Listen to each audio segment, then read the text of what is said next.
کہ ہو کے تو دیکھو. اللہ اکبر. اللہ کے ہو جاؤ تو پھر وہ تمہاری ضرورتوں کا کفیل ہو جائے گا. فرمایا حضرت عبداللہ ابن مسعود رضی اللہ تعالیٰ عنہ نے کہ کسی شخص کو فقر و فاقہ آ جائے تو وہ لوگوں کو بتائے کہ میں آج کل بڑے مشکل حالات میں ہوں، ہر وقت لوگوں کو بتاتا رہے تو اس کی مشکل بڑھے گی، اس کی مشکلیں آسان نہیں ہوں گی اس طرح.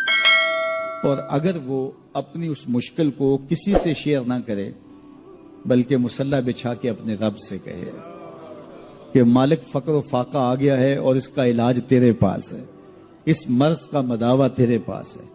تو حضرت عبداللہ ابن مسعود فرماتے ہیں کہ رسول کریم نے فرمایا جلد یا بدیر اللہ اس کو مالا مال فرما دے گا. یہ بھی کبھی کر کے دیکھو. مشکل آ جائے، فاقہ آ جائے، مصیبت آ جائے، کسی سے نہ کہو، صرف اپنے رب سے کہو، پھر دیکھنا اس کی کرم نوازیوں کا می کیسے برستا ہے. فرمایا اللہ پر بھروسہ کرنے کا جو حق ہے اگر وہ تم ادا کر دو وہ تمہیں ایسے رزق عطا کرے جیسے پرندوں کو عطا کرتے. ہم تو دکان پہ جانا ہوتا ہے، فیکٹری میں جانا ہوتا ہے، ہم اپنے کاروبار پہ جانا ہوتا ہے، نوکری پہ جانا ہوتا ہے، مزدوری پہ جانا ہوتا ہے، ہمیں پتہ ہے کہاں آج صبح جانا ہے. لیکن پرندوں کو کوئی پتہ نہیں ہوتا کہاں جانا ہے، راس المال بھی نہیں ہوتا، لیکن صبح نکلتے ہیں، شام کو کبھی بھی خالی پیٹ نہیں آئے.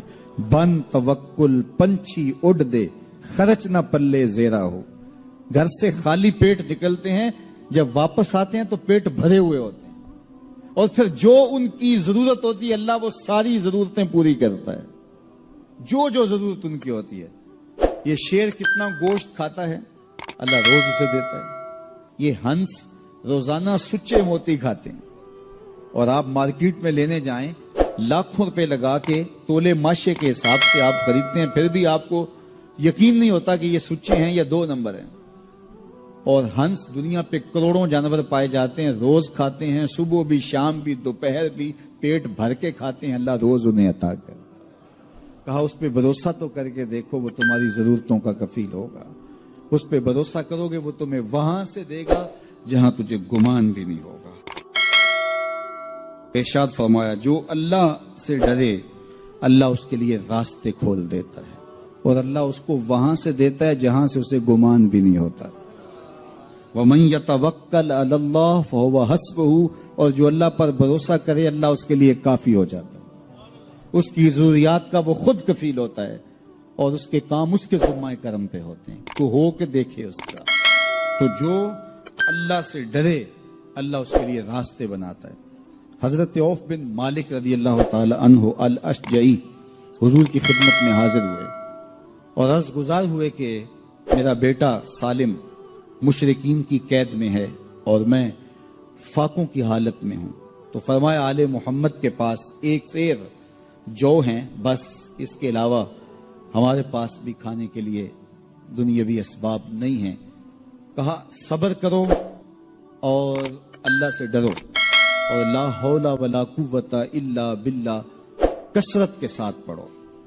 یہ ایسا وظیفہ ہے، ایک حدیث پاک میں آتا ہے کہ یہ 99 بیماریوں کا علاج ہے. اس میں سب سے کم درجے کی بیماری ہم اور غم ہے. یہ دکھوں کا مداوع ہے، مشکلات کا علاج ہے، اور یہ وظیفہ میرے حضور نے بتایا. حضرت